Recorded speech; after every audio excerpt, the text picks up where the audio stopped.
नमस्कार, मी स्मिता आणि मी Sujata. SS cooking चॅनलमध्ये आपल्या सगळ्यांचं खूप खूप स्वागत आहे. आज आपण बघणार आहोत एकदम खुसखुशीत बिस्किटांसारख्या शंकरपाळ्या ही रेसिपी. तर त्याच्यासाठी साखर, दूध आणि तूप आणि थोडंसं मीठ हे साहित्य घेतलेलं आहे.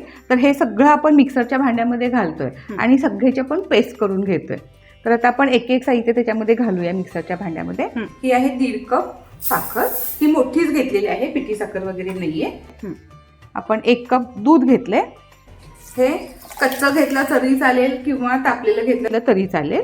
आणि हे आपण अर्धा कप तूप घेतलेलं आहे. विकतचं घेतलं तरी चालेल किंवा घरचं असेल तरी चालू शकतं. आणि मग पेस्ट करून घेतल्यानंतर आपण थोडंसं मीठ घालूया त्याच्यामध्ये. तर आता हे मी सगळं मिक्सरला बारीक करून पेस्ट करून घेते याची. तर ही आपण त्याची फाईन पेस्ट करून घेतली आहे. छान अशी दाटसर झाली आहे. अगदी दाटसर अशी आणि फ्लफी होते ही. आणि त्यामुळे आपली शंकरपाळी ना अगदी खुसखुशीत बिस्किटासारखी होते. तर हे असं छान ह्याचं साखरेचं पूर्ण कण म्हणजे अगदी फाईन पेस्ट व्हायला पाहिजे. अशी दाटसर आणि घट्ट पेस्ट झाली नाही का. मग आता ही आपण परातीत घेऊया. परातीत घेऊया. त्याच्यात बसेल इतकं आपण त्याच्यामध्ये मैदा घालून मळून घेऊया. आपण आता आपली ही जी फाईन पेस्ट आपण करून घेतली ती अशी परातीत घेऊया. हे दिसते बघा छान अशी दाटसर झाली. त्याच्यामध्ये आपण कारण कुठलीही गोड गोष्ट म्हटली की आपण त्याच्यामध्ये थोडंसं एक चिमूटभर मीठ टाकतो. तर आपण पाव टीस्पून त्याच्यामध्ये मीठ टाकूया, म्हणजे त्याला एक वेगळी टेस्ट येते छान. तर आता हे सगळं बॅटर जे आहे ते आपण परातीत घातलं, त्याच्यामध्ये मीठ पण घातलं आपण चवीसाठी. आणि हा 5 कप मैदा आपण मेजरमेंटचा काढून घेतलेला आहे. ह्याच्यात बसेल इतका घालायचा आहे. तर आता आपण बघूया हे किती बसतंय. तर थोडंसं तू अजून फेटून घेतलंस तरी चालेल हाताने.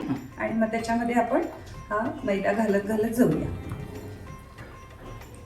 हे जसं अगोदर खरं केक असे पद्धतीनं करायचे ना, त्यामुळे असं फ्लफी व्हायचं. त्याप्रमाणे हे पण पद्धतीचं वापरतोय आपण. त्यामुळे छान अगदी तुमच्या पण लक्षात आलं असेल की आपण पूर्वी जेव्हा आपल्याकडे बीटर नव्हते तर या पद्धतीनं आपण लोणी आणि साखर फेटायचं नाही का परातीत घेऊन. अगदी हे स्मूथ अगदी झालेलं आहे छान असं. त्याच्यामध्ये आपण मैदा घालूया. सुरुवातीला काही बघायची आवश्यकता नाही, तर निम्मा अगदी मैदा तुम्ही आरामात घालू शकता. आणि त्याच्यानंतर मात्र आपण लागेल तसं आपण त्याच्यामध्ये घालूया. आणि ह्याच्या अगदी 1 किलो होतात म्हणजे हा शंकरपाळी. आणि ह्याला इतके छान ते लेअर येतात ना दिसताना. म्हणजे हेच प्रमाण वापरून जर OTG मध्ये किंवा कन्व्हेक्शनला जर बिस्किटं केली तर अगदी म्हणजे बिस्किटच त्याची तयार होतील. हेच प्रमाण असतं अगदी.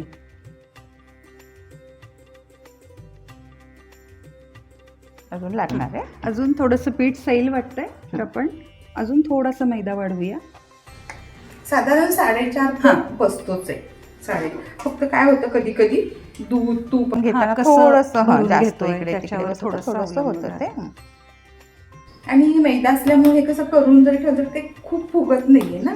आणि ह्याची एक महत्वाची टीप म्हणजे सुजाता, मैदा हा नेहमी फ्रेश घ्यायचा. कारण बऱ्याच वेळेला काय होतं की आपण घरात खूप आपण मैदा आणून ठेवलेला असतो तर त्याच्यातलाच घेऊन वापरून हे करूया का.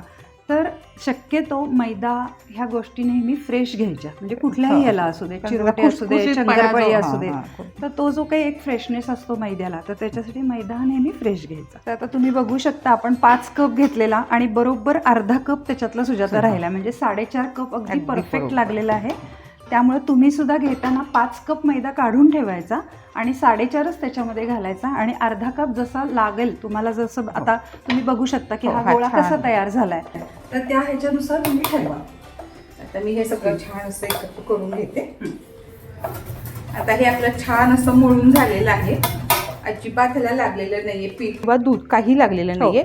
जर तुमचं थोडंसं कोरडं वाटलं ना तरी सुद्धा आपण थोडासा दुधाचा हात घेऊन मळलं तरी पण चालतं. तर आता ह्याचा गोळा करून बघायचा की तो चिरा नाही पडतंय, असा गोल व्यवस्थित झाला पाहिजे. अगदी खूप घट्ट नाहीये किंवा खूप पातळी. आणि आपण शंकरपाळीचं पीठ भिजवून पण ठेवत नाहीये, म्हणजे ह्या पद्धतीनं भिजवायचं आणि लगेच तेल तापत ठेवायचं आणि शंकरपाळ्या करायला घ्यायच्या. अशा आपण हा गोळा करून बघायचा आणि ह्याला अजिबात चिरा वगैरे काही पडलेला नाहीये. म्हणजे आपलं पीठ हे अगदी परफेक्ट झालंय. म्हणजे खूप पातळ नाहीये, खूप घट्ट नाहीये. खूप घट्ट केलं की त्याला खूप चिरा पडतात मग, आणि पातळ केलं तरी पण मग कडक होते अशी शंकरपाळी. शंकरपाळी. तर हे परफेक्ट मेजरमेंट प्रमाणे केलं ना तर ह्याला दुधाचाही हात लागलेला नाही आता आपल्याला मग आपण लावायला. याच पद्धतीने ह्याचे गोळे करून घेऊया हो, हो. आणि मग लाटायला घेऊया. तर आता आपले गोळे करून तयार आहेत. साधारण 5 गोळे आपले ह्याचे एकसारखे 5 गोळे झालेले आहेत. तर आता आपण लाटायला घेऊया. तर ह्याला खाली आपण तेल किंवा पिठी वगैरे लावायची काहीच गरज नाही आहे, कारण ह्याला तूप वगैरे असल्यामुळे अजिबात चिटकत वगैरे नाही आणि अगदी आपल्याला जाडसर लाटायचं आहे. इकडे आपण तेल पण तापत ठेवलंय. कारण का तर तेल नेहमी आधी तापत ठेवायचं, मोठा गॅस करून तेलला तापवायचं नाही, कारण मग कुठलीही गोष्ट त्याच्यामध्ये जेव्हा आपण तळतो तेव्हा ती लगेच करपल्यासारखी होते. तर त्यामुळे तेल आपण आधीच मंद गॅसवर तापत ठेवलेलं आहे. आणि हे इतकं छोटं लाटायचं आहे, अगदी असं जाड ठेवायचं आहे, त्यामुळे अगदी त्याला थोडंसंच लाटून घ्यायचे हे आपले, म्हणजे ह्याचे छान स्क्वेअर होतात मग. आणि एक एक लाटायचं आणि ते तळायचं, म्हणजे मग ते खूप जवळजवळ आल्या आपल्या शंकरपाळ्या तर त्या फसतात त्या. तर एक एक गोळ्याच्या लाटायच्या आणि आपण लगेच त्याच्या पाडूथ्याने तळून घेऊया. तर हा इतका जाड आपण ठेवलेलं आहे हे.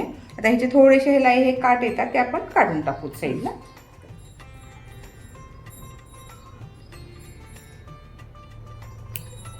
आणि जसं चकल्यांचं असतं तसंच शंकरपाळीचं असतं. त्याचा जो गॅस जो आहे तो अगदी बारीक पण चालत नाही, अगदी मोठा पण चालत नाही. म्हणजे जेव्हा आपण शंकरपाळ्या त्याच्यामध्ये टाकतो तेव्हा एखादा सेकंदभर गॅस मोठा करायचा आणि टाकल्यानंतर मग आपण मध्यम ह्याच्यावर तळणार आहे त्या. आता मी ह्याचे स्क्वेअर करून घेते.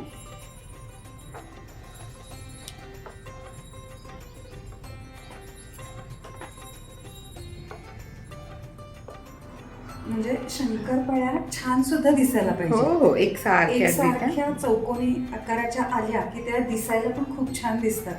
म्हणजे त्याच्यामध्ये सुद्धा इतकं क्रिएटिव्हिटी आहे खरं तर, की अगदी छोट्या आकाराच्या, मध्यम आकाराच्या, कुठल्याही आकाराच्या करा पण त्या एकसारख्या झाल्या पाहिजे. आणि खालून असं हे करून घेतलं ना त्या सगळ्या सुटतात म्हटलं. तर तेल तापले का फक्त आपण बघूया, एखादं टाकतेस त्याच्यामध्ये म्हणजे आपल्याला लगेच कळून जाईल. छोटंसं एक टाकून बघूया आपण त्याला. आणि तापलेलं आहे. आणि हे आपली अगदी छान जाडसर अगदी आहे, त्याला लेअर आत्ताच दिसत आहेत. तळल्यानंतरला खूपच लेअर येतात कारण ती छान अशी फुगते. आता थोडा वेळ मी गॅस मोठा केलाय, 1 सेकंदभर हे टाकस तोपर्यंत. टाकलं की मी त्याला लगेच मध्यम करणार आहे. तर आपण हे सगळ्या तळायला घेऊ.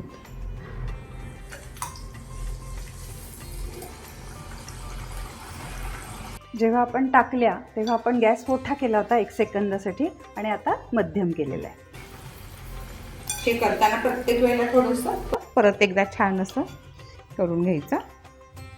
आणि शंकरपाळी टाकल्यानंतर आपण ना लगेच त्याला हलवायची नाहीये, त्याला छान सेट होऊन द्यायची. अगदी थोडासा लाईट ब्राऊन कलर आल्यानंतर मग त्याला आपण हलवायच्या, नाही तर त्या खूप लगेच. आणि ते सुद्धा जो झारा घेतलेला आहे ना त्याच्या मागच्या साईडनी त्याला फक्त असं जस्ट पुश करायचं.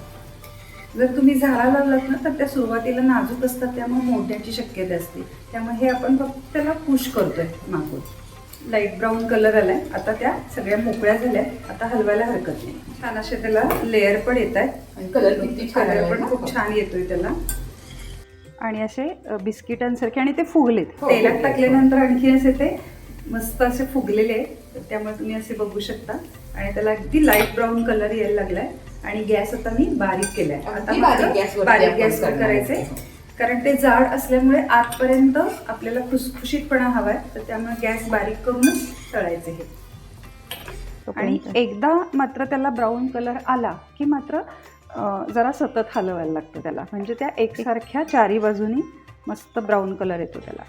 आणि एकसारख्या होत आहेत. आता आपण सतत हलवल्यामुळे काय होतंय की त्याच्या चारी बाजू ज्या आहेत शंकरपाळीच्या त्या मस्त अशा खरपूस होत आहेत.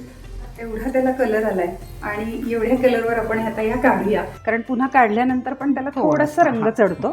तर त्यामुळे आता आपण ह्या सगळ्या ज्या काही शंकरपाळ्याची ही जी बॅच आहे ती आपण काढून घेऊया. आणि याच पद्धतीनं आपले 3 भाग राहिलेले आहेत अजूनही, ते उरलेल्या करून घेऊया आपण.